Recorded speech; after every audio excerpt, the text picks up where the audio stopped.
L'11 ottobre chiude il punto vendita Conad di Prato Sardo a Nuoro. 20 dipendenti saranno licenziati. L'allarme per questo ennesimo arretramento di un'attività produttiva al capoluogo barbaricino è stato lanciato nei giorni scorsi dai sindacati di categoria CGIL, CISL, UIL e CISAL, che hanno chiamato a raccolta tutte le istituzioni locali affinché intervengano per arginare questa emorragia di posti di lavoro che non sembra aver fine.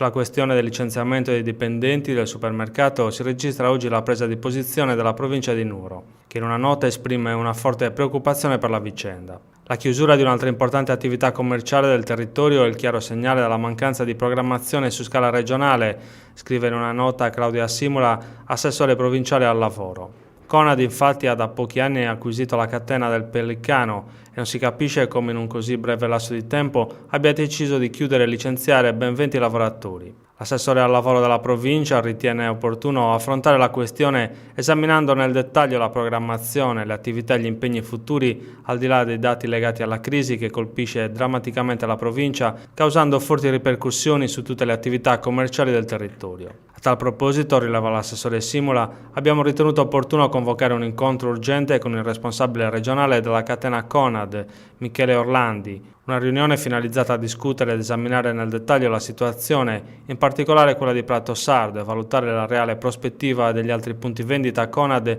presenti nel territorio provinciale, oltre che le azioni future da portare avanti a tutela dell'occupazione. Questo in vista di eventuali prossime decisioni riorganizzative del settore. L'incontro in programma nei locali della provincia entro questa settimana vedrà la partecipazione dei sindacati.